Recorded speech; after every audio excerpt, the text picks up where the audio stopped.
कीर्तनं तत्र तत्र कृतमस्तकाञ्जलिं वाष्पवारि परिपूर्णलोचनं मारुतिं नमत राक्षसान्तकम्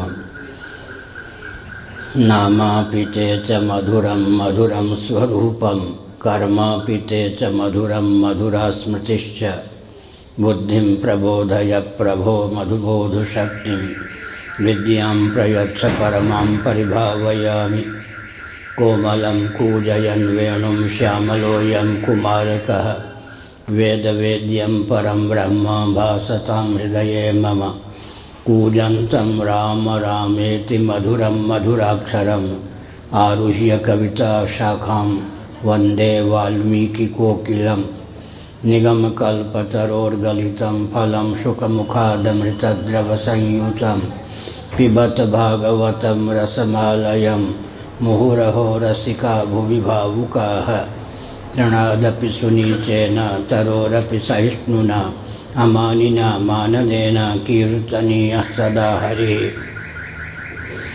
श्रीराम जय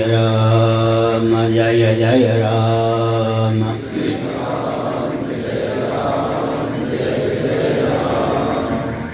धर्म की अधर्म का प्राणियों में विश्व का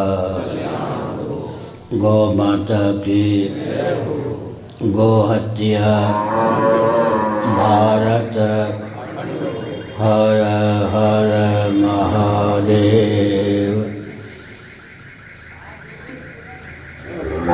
गोविंद जय जय गोपाल जय जय गोविंद जय जय गोपाल जय जय राधा रमण हरे गोविंद जय जय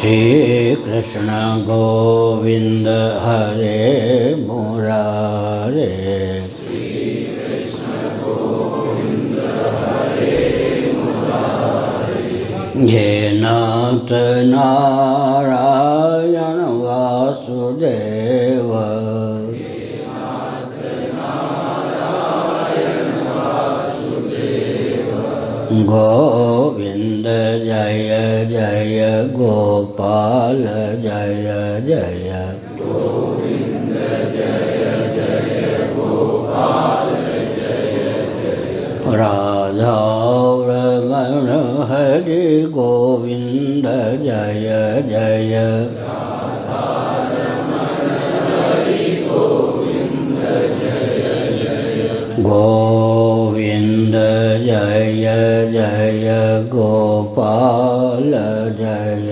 जय गोविंद जय जय गोपाल जय जय राधा रमण हरि गोविंद जय जय राधा रमण हरि गोविंद जय जय श्री वृंदावन विहारी लाल की जय।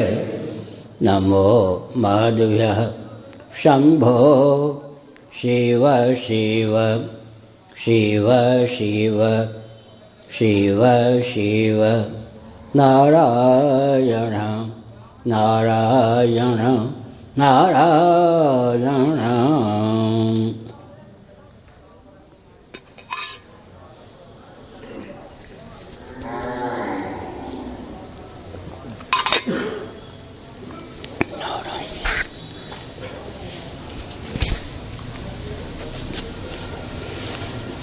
श्री भगवानुवाच तन्यास कर्मयोगश्च निःश्रेयसकरावुहौ तयोस्तु कर्म संन्यासात् कर्मयोगो विशिष्यते। नारायण।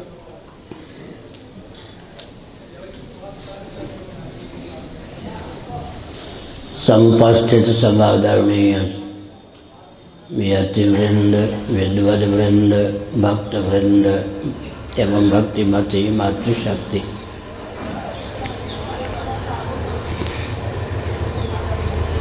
उपनिषदों ने बताया ईंधन जो कि दाह्य है उसका संसर्ग सुलभ न रहने पर जैसे आग अपने मौलिक स्वरूप को प्राप्त हो जाती है, ठीक वैसे ही प्रमाण, विपर्य, विकल्प, निद्रा और स्मृति 5 प्रकार की चित्तवृत्तियों का योग न रहने पर चित्त चिन्मात्र होकर शेष रहता है। यही कारण है कि चित्तवृत्ति के निरोध को योगियों ने, वेदांतियों ने योग माना, न कि चित्त के निरोध को। यद्यपि चित्त सारूप्य भी अनात्म वस्तु के अनुरूप आत्ममान्यता ही है, तथापि वृत्ति पर्यंत ही चित्त चित्त है। वृत्तियों का निरोध हो जाने पर चित्त विषयाध्यास विनिर्मुक्त होने के कारण चिन्मात्र होकर शेष रहता है। इसी तथ्य को भगवत पाद शिवावतार शंकराचार्य महाभाग ने ख्यापित किया।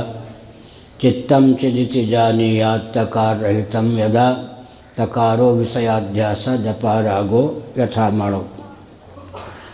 शंकरानंद जी महाभाग ने बताया निर्विकल्प समाधि अपने आप में कर्म संन्यास है।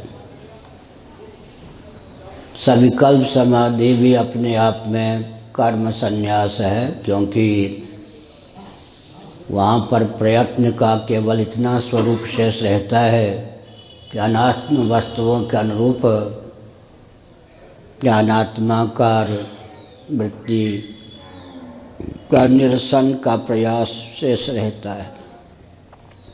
सजाती वृत्ति के प्रवाह का प्रयास शेष रहता है।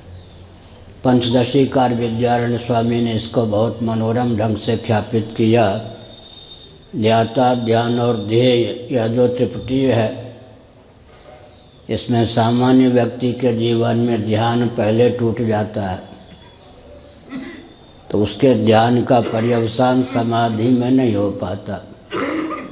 लेकिन पहले ध्यात्री भाव टूट जाए तब ध्यान का पर्यवसान, उसका परिपक्व स्वरूप समाधि ही मान्य है।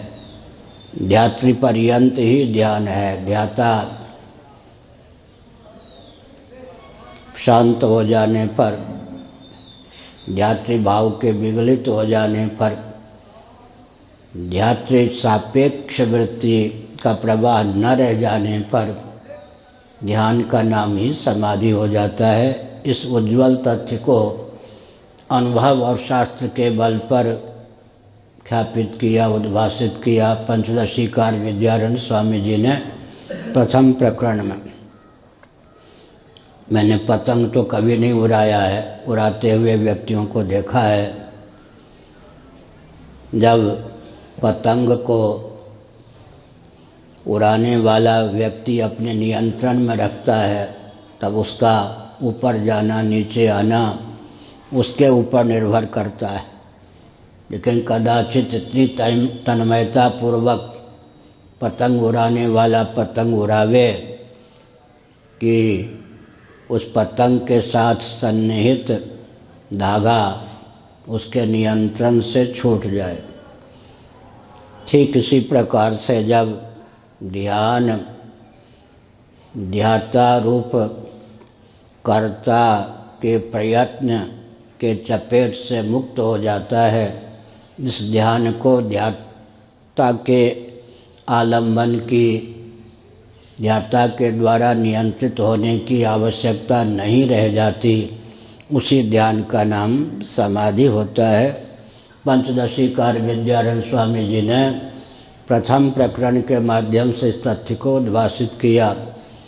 तो सविकल्प समाधि में भी कर्म संन्यास की स्थिति है, निर्विकल्प समाधि में भी कर्म संन्यास की स्थिति है।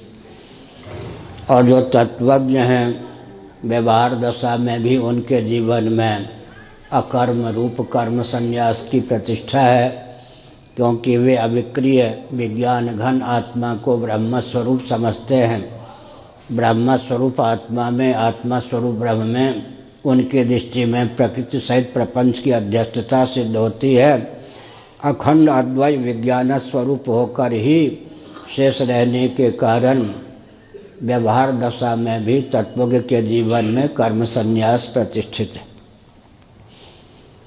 इसके बाद शंकरानंद जी महाभाग ने यह भी भाव व्यक्त किया कि स्ववर्णाश्रम धर्म का भगवदर्थ निष्काम भाव से अनुष्ठान करने के कारण कालक्रम से जिनके जीवन में साधन चतुष्टय संपन्नता आ गई है, वराहोपनिषद और अप्रोक्षानुभूति का यह कथन है, स्ववर्णाश्रम धर्मेण तपसा हरितोषणात्।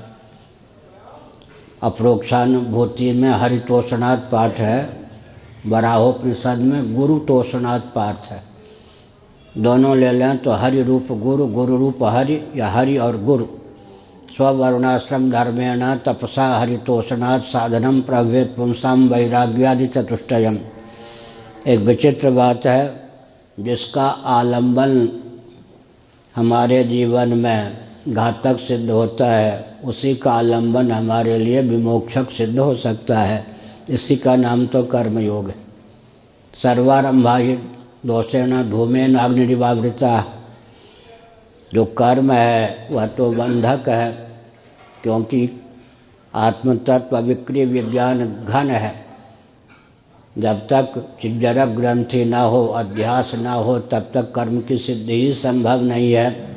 हमने पिछले दिनों इस तथ्य का प्रतिपादन किया कि श्रीमद् भागवत के 11 स्कंद के अनुसार देहस्त्वचित पुरुषोयम सुपर्णः अतएव नहीं कर्म मूलम। देह अचित है, उसमें कर्तृत्व संभव ही नहीं है, मुख्य कर्तृत्व संभव नहीं है। पुरुष स्वपर्ण अविक्रिय विज्ञान घन है, उसमें भी कर्म की स्थिति संभव नहीं है। तो प्रामाणिक रीति से चिन्निष्ठ या चिन्निष्ठ कर्म सिद्ध नहीं होता। एतावता नहीं कर्म मूलम, कर्म का कोई मूल नहीं है। और बिना मूल के ही जो दृष्टिगोचर है उसकी क्या स्थिति है। एक बहुत बड़ा बातूनी था मार्कंडेय ब्रह्म, वो नहीं, काशी वाले नहीं, हमारे गुरु भाई, उनसे पढ़ने के कारण एक चुलबुल व्यक्ति का नाम मार्कंडेय था, घीसा आश्रम में यहाँ रहने लगा था। वो मुझसे पंचदशी पढ़ता था, बहुत बातूनी था। गुजरात में चला गया, वहाँ सिद्ध हो गया शायद, अब दृष्टिगोचर नहीं होता 25 वर्षों से। उसने एक दिन कहा कि महाराज आपके शरीर में दर्द रहता है, ऐसा आपने सुना है, तो मैं दवा बताता हूँ। बहुत गंभीर होकर हमने बताओ। अमुक नक्षत्र में इतने बजे इतने समय में अमरलता अमरवेल की जड़ 3 फीट नीचे से खोदकर आप निकलवाइए और अमुक ढंग से उसकी दवा बने, एक खुराक लेने पर ही आपका दर्द शांत हो जाएगा। हमने कहा भले आदमी, अमरवेल अमरलता जो होती है उसका तो भूल ही नहीं होता, फिर 3 फीट नीचे हो या 1000 फीट नीचे। हंसने लगा कि आप समझ गए मारा। अब दवा के नाम पर उसने क्या बताया, या ठीक है कि अमरवेल दर्द का नाशक है, लेकिन उसने कहा उससे नहीं काम चलेगा। अमरवेल के मूल को 3 फीट कम से कम गहराई से निकालिए, फिर इस विधा से दवा बनाइए, एक खुराक में ही आपका रोग दूर हो जाएगा। जैसे अमरवेल निर्मूल है ना, ठीक इसी प्रकार से विचार करने पर कर्म जो है नहीं कर्म मूलम, निर्मूल है। कर्म का कोई कर्ता ही सिद्ध नहीं होता। अच्छा, कर्त सापेक्ष कर्म होगा ना, जब कर्ता ही कोई सिद्ध नहीं होता तो कर्म की क्या गति हुई। कर्ता कौन सिद्ध हो सकता है, सुपर्ण पुरुष या चित देह आदि। न चिन्निष्ठ कर्म सिद्ध है, न चिन्निष्ठ कर्म सिद्ध है, नहीं कर्म मूलम।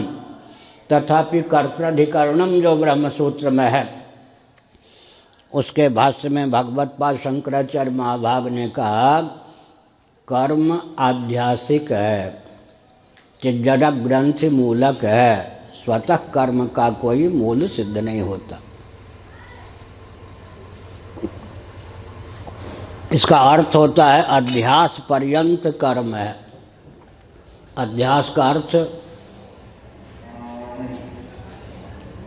बुद्धि के अनुरूप आत्ममान्यता और आत्मा के अनुरूप बुद्धि की मान्यता हो जाए।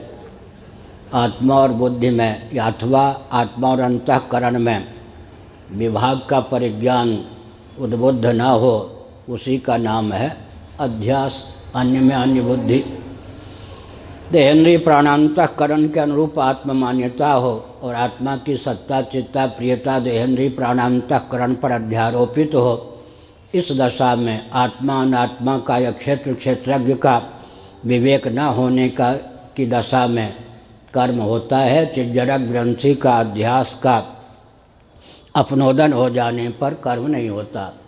अब मैं अपनी ओर से सुषुप्ति को ले रहा हूँ। शंकराचार्य जी ने ऊपर की भूमिका ले ली।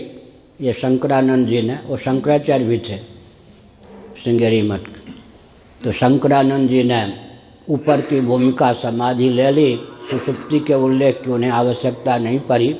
लेकिन एक विचित्र तथ्य है, अध्यास की गति जागृत स्वप्न मनोराज्य स्मृति पर्यंत है, सुषुप्ति में अध्यास की गति नहीं। इसलिए नहीं कर्म मूलम की दृष्टि से सुषुप्ति अवस्था में अकर्म कर्म संन्यास की स्वतः स्थिति है, सिद्धि है। वाचस्पति मिश्र जी ने एक मनोरम पूर्व पक्ष उठाया। यद्यपि भगवत्पाद शंकराचार्य महाभाग को अध्यास ही अविद्या मान्य नहीं है, क्योंकि मांडूक्य उपनिषद के भाष्य में और अपरोक्षानुभूति में शंकराचार्य महाभाग ने अध्यास को नहीं बल्कि अध्यास के मूल अज्ञान को ही अविद्या कहा है। और श्रीमद् भागवत के 11 स्कंद का वचन है, अध्यासो विद्यया कृत है। अध्यास जो है अविद्याकृत है, अध्यास का मूल अविद्या है। तो ऐसा जानते और मानते हुए भी शंकराचार्य जी ने एवकार का प्रयोग करके कहा अध्यास ही अविद्या है। भला क्यों? विवेक हो, फिर किसी वस्तु को किसी और रूप में प्रस्तुत कर दे तो तात्पर्य प्रकट करने की आवश्यकता होती है। जब शंकराचार्य को अध्यास ही अविद्या मान्य नहीं है, उन्हीं के भाष्य और ग्रंथों के आधार पर यह तथ्य सिद्ध है, फिर अध्यास ही अविद्या है ऐसा अध्यास भाष्य में क्यों लिखा? इसका उत्तर मनोरम ढंग से वाचस्पति मिश्र महाभाग ने दिया कि भगवान शंकराचार्य का तात्पर्य यह है, अध्यास कष्ट देता है, तापक अध्यास है। अध्यास का बीज अज्ञान सुषुप्ति में शेष रहने पर भी अध्यास की गति सुषुप्ति में न होने के कारण वहाँ किसी प्रकार का दैहिक दैविक भौतिक ताप जीव को प्राप्त नहीं होता। न द्वंद्वों की प्राप्ति होती है, न मृत्यु के भय की प्राप्ति होती है, न किसी कामक क्रोधारी मनोविकार की प्राप्ति होती है, न तीव्र तापों में किसी ताप की प्राप्ति और व्याप्ति होती है। अध्यास पर्यंत ही इन सब की गति। सुषुप्ति में अध्यास नहीं है और अविद्या है।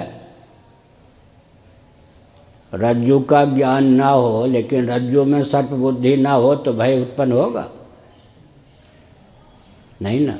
रज्जु का ज्ञान ना हो माने अज्ञान हो। रज्जु का ज्ञान ना हो लेकिन रज्जु में सर्प बुद्धि भी ना हो, अर्थात अज्ञान तो हो और सर्प बुद्धि ना हो तो भय की प्राप्ति नहीं होगी। अच्छा, मंद अंधकार में निपतित रज्जु खंड हो तब तो रज्जु में सर्प बुद्धि हो सकती है। अब घन अंधकार छा जाए तब सर्प बुद्धि नहीं होगी। इसी प्रकार से समझना चाहिए कि गाढ़ी नींद में अध्यास की गति नहीं है।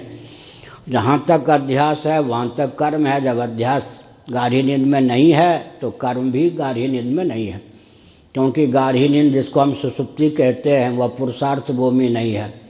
धर्मानुष्ठान सुषुप्ति में संभव नहीं, अर्थोपार्जन सुषुप्ति में संभव नहीं, विषयोपभोग रूप काम सुषुप्ति में संभव नहीं, कृतार्थता रूप मोक्ष भी सुषुप्ति में संभव नहीं।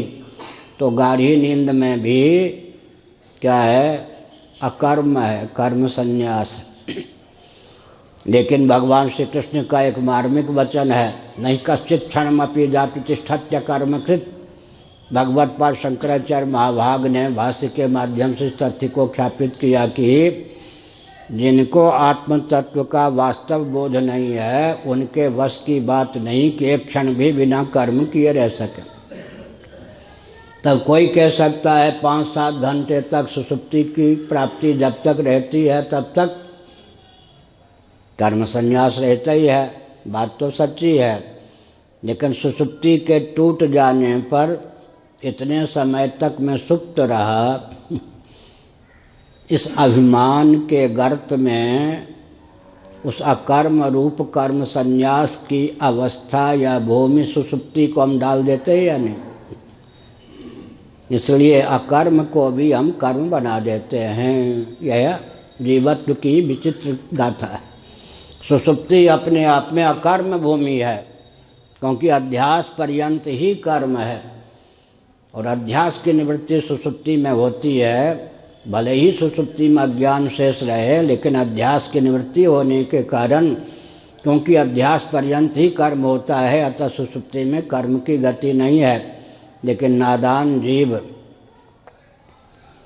व्युत्थान दशा में सुषुप्ति के टूट जाने पर सुषुप्ति का कर्तृत्व अपने ऊपर मर लेता है। महाभारत में बहुत बढ़िया एक उपाय है, भगवान श्री कृष्ण आदि महापुरुषों ने युधिष्ठिर जी को प्रबोधित किया। जब व्यक्ति सोचता है कि मैंने काम पर विजय प्राप्त कर ली, काम खूब मुस्कुराता है, तुम्हारा यह भाव ही तो मैं हूँ। इस गाथा के रूप में भी तो मैं ही हूँ। इसी प्रकार तुम क्या करोगे, मैं कुछ नहीं करता। हो गया ना, ये कर्म हो गया या नहीं। मैं कुछ नहीं करता, देखो तब से मैं मुट्ठी बांधे हूँ। अब मुट्ठी बांधने का कर्तृत्व आरोपित कर लिया ना, कर्म हो गया। तो कर्म और कामना को पहचानना बहुत कठिन है। मैं कुछ नहीं करता, मुट्ठी बांधे हूँ तब से मैं, लो जी कर्म तो हो ही गया। इसलिए महाभारत में आया, आप कामना के चपेट से मुक्त होने के लिए कर्म छोड़ दीजिए, लेकिन मैं कर्म नहीं करता, मैं निष्काम हूँ। यह जो अहमिति पाले हुए हैं, यह भी काम ही है, यह भी कर्म ही है। इसका अर्थ यह हुआ कि अध्यास पर्यंत ही कर्म है। अध्यास सुषुप्ति में न होने के कारण वस्तुतः सुषुप्ति में कर्म की गति नहीं है। तथापि नहीं कश्चित क्षणमपि जातु तिष्ठत्य कर्मकृत।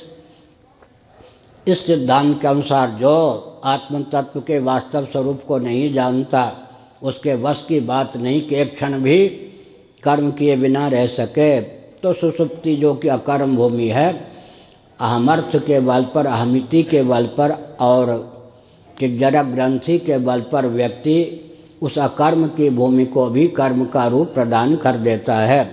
यह तो जागर दशा की प्राप्ति है। कल एक सज्जन बोल रहे थे वहाँ, बहुत अच्छे ढंग से, बहुत अच्छे आस्तिक हैं, विद्वान हैं, तो वो सिद्ध करना चाहते थे कि गाढ़ी नींद में भी अहम रहता है। यह श्री वैष्णवों का सिद्धांत है, तो उनका अध्ययन उसी ढंग से है, दोष भी नहीं। समय की सीमा में हमने उतने अंश को नहीं छेड़ा। अब कोई व्यक्ति बहुत उत्साहपूर्वक, आह्लादपूर्वक अपना भाव व्यक्त करता हो, लेकिन मन में गुदगुदी हो कि कहीं विसंगति हो तो मार्जन हो जाए, शास्त्रार्थ की भावना या अहम की भावना ना हो, तो सब कुछ जानता हुआ भी व्यक्ति एकाएक उसकी सारी मान्यता पर पानी न फेरे, उसका हृदय टूट जाएगा। इसलिए हमने इस चीज़ को नहीं छेड़ा। और एक बहुत विचित्र बात है, सुषुप्ति में अहम रहता है, इसलिए वो आत्मा है। पंचदशी का पहला प्रकरण, आत्मा होने के लिए 2 योग्यता की अपेक्षा है, तीनों अवस्थाओं में रह ले और भाष्य कोटि का सिद्ध ना हो, वही तो आत्मा है। आत्मा होने के लिए 2 शर्त है, किस वस्तु को हम आत्मा माने, किसको ना माने। पंचदशी का पहला प्रकरण, तीनों अवस्थाओं में जो रह ले। अब जो स्वप्न में ही दम तोड़ दे उसको हम आत्मा कैसे कह सकते? बहुत अच्छा अभिनय करके बताते होंगे आजकल भी रासलीला वाले। श्री राधा रानी वृषभानुनंदिनी निवृत्ति कुंजेश्वरी नंदगांव के छल छबीले नटनागर श्री कृष्णचंद्र परमानंद कंसुदासन मदन मोहन को लक्ष्य बनाकर कहीं नंदगांव के आसपास कुंज गुफा में मिल ही जाएंगे, वो भी प्रतीक्षा कर ही रहे होंगे। मन में इस भाव को संजोकर सखियों के साथ बरसाने से नंदगांव की ओर चली पैदल। एक एक सखी ने कहा, सखी मैं तो थक गई, कहाँ तक ले जाओगी, मैं तो चली। अच्छा सखी जा घर लौट। धीरे धीरे राधा रानी विश्वानंदिनी अकेले रह गई और श्री कृष्ण का मिलन उन्हें नंदगांव के आसपास हो गया। ये लीला है। तो हम गाढ़ी नींद में ही जो न टिक सके, स्वप्न में ही जो न टिक सके, साथ दे सके, वो क्या आत्मा है? ऐसी स्थिति में जो तीनों अवस्थाओं में रह जाए, लेकिन दूसरी शर्त क्या है? भाष्य कोटि का सिद्ध न हो। अज्ञान तो सुषुप्ति में शेष रह जाता है, लेकिन वो भाष्य कोटि का पदार्थ है। अंतःकरण तो सुषुप्ति तक पहुंच नहीं सकता, इसलिए उसमें आत्मा होने की क्षमता नहीं है। लेकिन अज्ञान तो सुषुप्ति में शेष रहता है, परंतु भाष्य कोटि का पदार्थ है। अतएव भान स्वरूप होता हुआ त्रिविध अवस्थाओं में शेष रहता हुआ जो भान स्वरूप स्वप्रकाश हो, उसमें आत्मा होने की क्षमता होती है। अब यह जो सुषुप्ति का बवंडर है, बम गोला, बड़ा विकट है। हिरोशिमा नागासाकी पर ही नहीं, ये तो सुषुप्ति का जो बम गोला है, इसके चपेट में आकर के सारा सिद्धांत, सारा मत कबलित न हो जाए, इसलिए हमारे मान्य श्री वैष्णवाचार्य महाभाग आग्रह पूर्वक सुषुप्ति में अहम को सिद्ध करते हैं। नहीं तो उसमें आत्मा होने की क्षमता ही नहीं रहेगी। लेकिन श्रीमद् भागवत के एकादश स्कंद में नवयोगेश्वर का संवाद है, वहाँ तो बहुत विचित्र बात है। अहमे च प्रसुप्ते, अहम के प्रसुप्त हो जाने पर सुषुप्ति की सिद्धि है। और छांदोग्य उपनिषद के 8वें अध्याय में पहले से ही तथ्य का प्रकाशन किया गया है। तो छांदोग्य श्रुति के 8वें अध्याय के अनुसार और श्रीमद् भागवत के एकादश स्कंद के अनुसार अहम सो जाता है। विज्ञानमय की जहाँ गति नहीं है वही तो सुषुप्ति है। क्या मनोमय विज्ञानमय अगर अपना काम करता ही रहे तो उसका नाम जागर दशा है, मनोराज्य है, यह कह सकते हैं, स्मृति है। सुषुप्ति तो नहीं ही है। सुषुप्ति अवस्था में तो हम सो जाता है, अमिता प्रसुप्त। अब जो सुषुप्ति अवस्था तक जिसकी गति नहीं है उसको हम आत्मा नहीं मान सकते। तब हमारे श्री वैष्णवाचार्य कहते हैं सुषुप्ति के टूटने पर जो स्मृति होती है उसका अंकन करना चाहिए। न किंचित अवेदिशम, मैंने कुछ नहीं जाना। सुखमहम अस्वाप्सम, मैं सुखपूर्वक सोया। मामप्यहम नाज्ञासिसम, मैंने स्वयं को भी नहीं जाना। इतना और जोड़ना चाहिए, अहम का अपनोदन हो गया। मामप्यहम नाज्ञासिसम, लेकिन इसको छोड़ दें तो दो ध्वनि निकलती है स्मृति दशा में। सुखमहम अस्वाप्सम न किंचित अवेदिशम, मैं सुखपूर्वक सोया, मैंने कुछ नहीं जाना। अहंग्रह पूर्वक स्मृति होती है ना। तो कल भट्ट महोदय ने यही कहा, जो अनुभविता होता है वही स्मरता होता है। सामे माता, माँ का अनुभव किया, जिसका अनुभव नहीं होता उसका स्मरण नहीं होता। एक शर्त, एक गाथा यह है, लेकिन जो अनुभविता होता है वही स्मरता होता है। तो फलबल कल्प है कि सुषुप्ति में अहम था। अगर सुषुप्ति में अहम अनुभविता के रूप में शेष न होता तो सुखमहम अस्वाप्सम न किंचित अवेदिशम स्मृति दशा में अहमर्थपूर्वक सुषुप्ति का परामर्श क्यों होता। बहुत अच्छा सिद्धांत है, युक्ति भी है। इसलिए बड़ी विचित्र बात, स्मृति दशा में तो है तो मानना पड़ेगा कि अनुभूति दशा में भी वो था, लेकिन बात ऐसी नहीं है। इसीलिए प्रज्ञान घन कहा, घन प्रज्ञ कहा, प्रज्ञान घन कहा मांडूक्योपनिषद में। घन प्रज्ञा जब घनीभूत हो जाती है, प्रज्ञा जब घनीभूत हो जाती है तब सुषुप्ति अवस्था की प्राप्ति होती है। और घनीभूत जब प्रज्ञा होती है उस समय मन मन के रूप में, बुद्धि बुद्धि के रूप में, अहम अहम के रूप में स्फुरित नहीं होता है। ऐसी स्थिति में अहम की बीजावस्था, एक बहुत बढ़िया उदाहरण है। कोई जल है 5 लीटर 6 लीटर कह लें, स्वनिष्ठ शैत्य की प्रगल्भता से, वायु आदि निमित्त से, स्वनिष्ठ शैत्य की प्रगल्भता से कहीं वह जलराशि हिम या बर्फ का रूप धारण कर ले और कालांतर में बर्फ फिर हिम का रूप धारण कर ले। ठीक इसी प्रकार से हमारा आपका जो अंतःकरण है, जिसको प्रज्ञा कहकर मांडूक्योपनिषद ने ख्यापित किया, क्योंकि प्रज्ञा ही तीनों जगह दर्शाई गई। कहीं हम बहिष्प्रज्ञ होते हैं तो बहिप्रज्ञा में तादात्म्यापत्ति के कारण हमारा नाम बहिष्प्रज्ञ हो जाता है। कभी हम अंतःप्रज्ञ होते हैं स्वप्नावस्था में, अंतःप्रज्ञा में तादात्म्यापत्ति के कारण जीव का नाम अंतःप्रज्ञ होता है।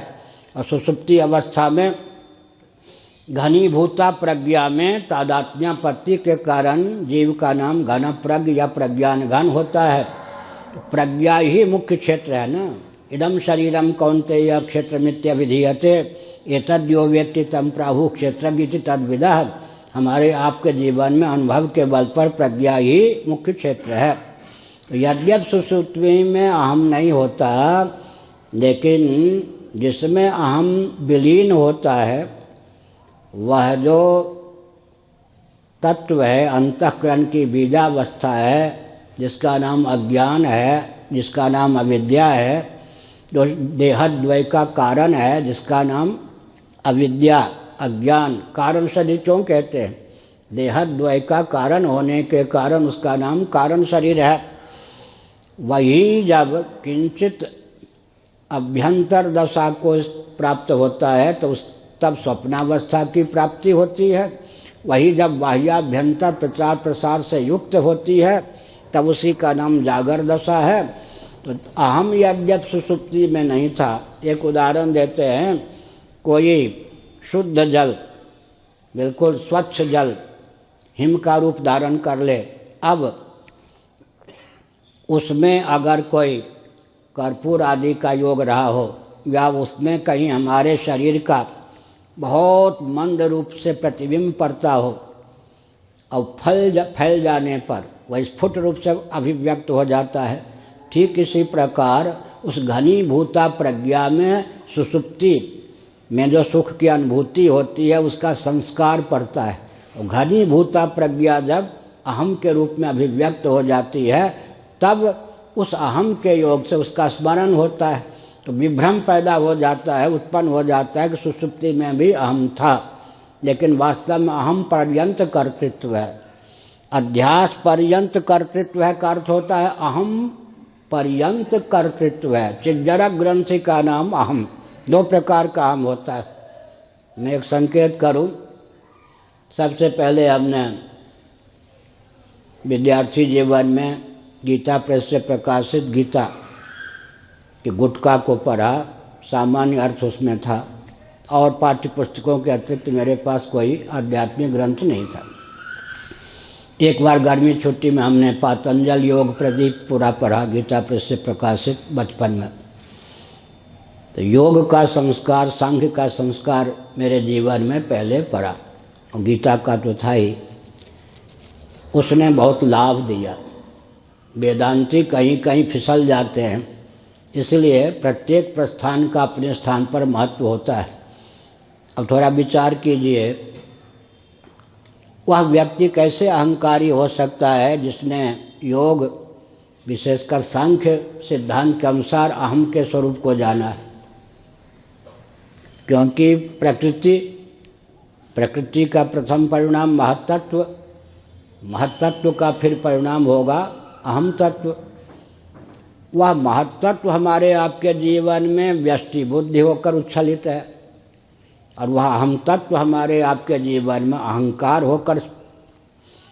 तो सांख्य प्रस्थान के अनुसार, योग प्रस्थान के अनुसार अहम पर विवेचन करें या अहम का विवेचन करें या हम पर दृष्टि केंद्रित करें तो क्या सिद्ध होता है?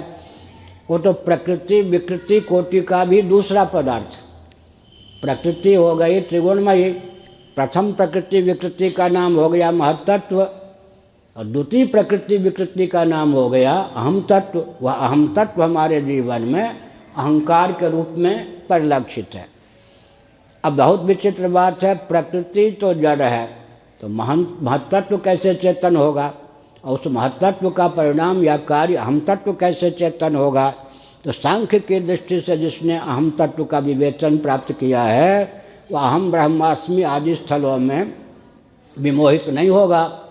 तो हमने कहा सज्जनों, एक संकेत है कि सुषुप्ति अवस्था में अहम सुप्त रहता है। अहम पर्यंत ही क्या है?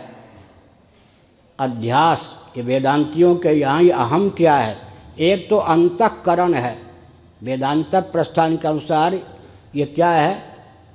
अंतःकरण। करण का अर्थ तो जानते हैं, टूल। मन भी करण है, बुद्धि भी करण है, चित्त भी करण है, अहंकार भी करण है।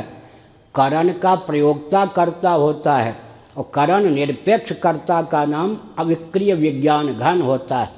एक सिद्धांत है पंचदशी का प्रथम द्वितीय प्रकरण, क्रिया के माध्यम से करण पकड़ा जाता है। छिदिक क्रिया करणजन्या क्रियात्वाद, इस प्रकार से रूपोपलब्धि करणजन्या क्रियात्वाद छिदिक क्रियावत। तो क्रिया के द्वार से करण पकड़ा जाता है और करण के द्वार से उसका प्रयोक्ता कर्ता पकड़ा जाता है। और तक्षाधिकरणम के अनुसार करण निरपेक्ष कर्ता फिर अविक्रिय विज्ञान घन होता है। यह शोधन की प्रक्रिया है। क्रिया का आलंबन लेकर करण तक पहुँचिए, क्योंकि करण भी अनुमेय है। और करण का आलंबन लेकर कर्ता तक पहुँचिए और करण निरपेक्ष कर्ता को अविक्रिय विज्ञान घन समझ लीजिए। तो सार क्या निकला? अब दो अहम हमारे जीवन में, एक अहम तो करण कोटि का है, दूसरा अहम उस करण अहंकार विमूढ़ात्मा करता हमिति मन्यते, गीता का तीसरा अध्याय, इसके आधार पर मैं बोल रहा हूँ। दो अहम हमारे आपके जीवन में, एक अहम तो करण कोटि का है, अंतःकरण का एक विभाग है, मन बुद्धि चित्त अहंकार। सांख्य प्रस्थान के अनुसार हमने उसका परिचय दे दिया। अब वेदांत प्रस्थान के अनुसार उसका परिचय देते हैं पैंगलोपनिषद। अपंचीकृत पंच महाभूतों के सम्मिलित 3/4 सत्वांश से अंतःकरण की उत्पत्ति होती है। समय भी हो गया। अपंचीकृत पंच महाभूतों के सम्मिलित सत्वांश से, वो भी सम्मिलित सत्वांश कितना? सत्वांश 3/4। अपंचीकृत पंच महाभूतों के सम्मिलित 3/4 सत्वांश से अंतःकरण की उत्पत्ति होती है। तो वेदांत प्रस्थान में तो भौतिक कोटि का अंतःकरण है, और करण कोटि का तो है ही, भौतिक कोटि का है। अंतःकरण कहते हैं तो करण कोटि का हम हो गया और भौतिक हो गया। भौतिक से ऊपर कौन होता है? भूत। क्या भूत से ऊपर कौन होता है? प्रेत। प्रेत माने प्रकृति। पकार से, पकार स्वामी को लेकर भौतिक से ऊपर होता है भूत। भूत से ऊपर कौन होता है? प्रेत। हंसकर भी दर्शन ही बोल रहा हूँ। अमरकोश इत्यादि पढ़िए, सांख्य वेदांत आदि पढ़िए। 8 देव योनियों में एक देव योनि प्रेत भी है। देव योनियों के 8 वेद हैं, उनमें प्रेत भी एक देव योनि में है, इसलिए बुरा न मानो होली है। तो अब अंतःकरण वेदांत प्रस्थान के अनुसार तो बहुत अवर हो गया या नहीं? अंतःकरण में एक अहंकार भी है। वेदांत प्रस्थान के अनुसार वो अहंकार कितना दुर्बल हुआ जिसको लेकर हम घूम रहे हैं। अधिकांश वेदांती तो अहम को ही आत्मा मानकर घूमते हैं, छाती फुलाकर, और कहते हैं कालक्षेप कर रहा हूँ, मेरा कोई महाराज कर्तव्य नहीं है, क्योंकि वो अहम को ही आत्मा मान के घूम रहे हैं। बड़ी विचित्र, जैसे कोई कहे मैं विद्वान हूँ, अब विद्या के व्यामोह में घूमे छाती फुलाकर। बहुत से वेदांती मैं तो उत्तराखंड में भी रहा हूँ, कहाँ तक, यहाँ तक कि वसुधारा से लेकर क्या नाम है बद्रीनाथ में भी रहा हूँ। तो संकेत में हमने कहा कितना दुर्बल वेदांतियों के यहाँ भी अहम तत्व है, वो तो भौतिक कोटि का पदार्थ, अपंचीकृत पंच महाभूतों का कार्य होने के कारण भौतिक कोटि का पदार्थ है। उससे ऊपर कौन है? भूत, पंचभूत, अपंचीकृत पंचभूत। अपंचीकृत पंचभूत से ऊपर कौन है जी? तमः प्रधाना प्रकृति। उस तमः प्रधाना प्रकृति का उद्गम स्थान कौन है? मूल प्रकृति। उस मूल प्रकृति को भी जब हम अनात्मा समझते हैं तो हम कहाँ से आत्मा हो गया? ध्यान गया ना? मूल पंचदशी का प्रथम प्रकरण और ये क्या है पैंगलोपनिषद, मूल प्रकृति का विभाग हुआ। एक विभाग तमः प्रधाना प्रकृति, एक विभाग है तमः प्रधान। तमः प्रधान तमः प्रधाना प्रकृति से अपंचीकृत पंच महाभूतों की उत्पत्ति हुई। अपंचीकृत पंच महाभूतों के सम्मिलित सत्वांश से अंतःकरण की उत्पत्ति हुई। अंतःकरण भौतिक, उसका उपादान पंचभूत अपंचीकृत, उनका उपादान फिर तमः प्रधाना प्रकृति। तमः प्रधाना प्रकृति का उपादान मूल प्रकृति। इतना नीचा अहम है। उस अहम को वेदांत प्रस्थान के अनुसार समझकर हम आत्मा कैसे मान सकते हैं? अब जो हमारे आपके जीवन में अहम उच्छलित होता है वो करण कोटि का नहीं है। उस करण कोटि के अहम में तादात्म्यापत्ति जब हो जाती है तब एक अहम उत्पन्न होता है। अहम के ऊपर एक अहम चढ़ गया, उसी को लेकर हम व्यवहार करते हैं, कर्ता हम इत्यादि बुद्धि बनती है। तो आज के प्रवचन का सारांश निकला कि वास्तव में सुषुप्ति अवस्था में तो अहम की गति नहीं है, और जब अध्यास की गति नहीं है, अहम आध्यासिक अहम की गति नहीं है। सुषुप्ति अवस्था में आध्यासिक अहम की गति नहीं है, और आध्यासिक अहम की गति न होने के कारण सुषुप्ति अवस्था अकर्म भूमि है। अकर्म भूमि है, लेकिन सुषुप्ति के अकर्म को हम कर्म योग और कर्म संन्यास का रूप कैसे दे सकते हैं व्यवहार दशा में, इसका प्रतिपादन कल सांकेतिक रूप में किया गया। सुषुप्ति में मृत्यु के भय की पहुंच नहीं है। अब सुषुप्ति को हम कर्मयोग का रूप कैसे देंगे? देह के नाश से मुझ जीवात्मा का नाश नहीं होता, देह के भेद से मुझ जीवात्मा में भेद की प्राप्ति नहीं होती। इस प्रकार का जब कर्ता हृदय में बोध उत्पन्न होता है तो सुषुप्ति का शोधन करके वह निष्काम कर्मयोग के रूप में सुषुप्ति को ढाल देता है। सुषुप्ति में द्वंद्वों की न गति है, न द्वंद्वों की गति है, न द्वंद्वों की प्राप्ति है, न द्वंद्वों के अनुरूप आत्ममान्यता है। अब जागर दशा में आगे का श्लोक आवेगा, हम द्वंद्वों में रहते हुए भी निर्द्वंद्व रहें। ज्ञेयस्थ नित्य सन्यासी यो न द्वेष्टि न कांक्षति। तो हमने सुषुप्ति की भूमिका को कर्मयोग का रूप दे दिया। अब सुषुप्ति में क्या होता है? मनोविकार की गति नहीं है, काम क्रोध आदि की।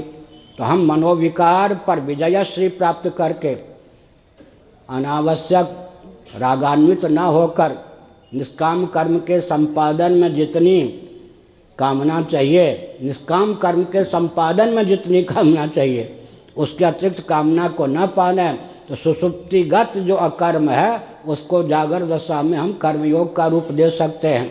सुषुप्ति अवस्था में तीनों तापों की न प्राप्ति है न व्याप्ति। यहाँ प्राप्ति होने पर भी व्याप्ति ना हो तब हो गया। सुषुप्ति में जो अकर्म है उसको हमने कर्मयोग का रूप दे दिया। सुषुप्ति में जो कर्म संन्यास है वो कर्म संन्यास कैसे जागर दशा में आवे? बिल्कुल मृत्युंजय अमृत स्वरूप में हूँ, तो मृत्यु का पहुँच ही हम तक नहीं है, हो गया। सर्वथा निर्द्वंद्व द्वंद्वातीत हूँ, तो द्वंद्वों की पहुँच ही हम तक नहीं है। कामादि विकारों का मूल क्या है? अज्ञान। अज्ञान से भी अविद्या से भी अतीत हूँ, तो कामादि विकारों की पहुँच नहीं है। और साक्षात आनंद स्वरूप हूँ, इसलिए दुख की पहुँच नहीं, ताप की पहुँच नहीं है। फलात्मक बीजात्मक आनंदमय से भी निरपेक्ष साक्षात स्वप्रकाश आनंद स्वरूप हूँ।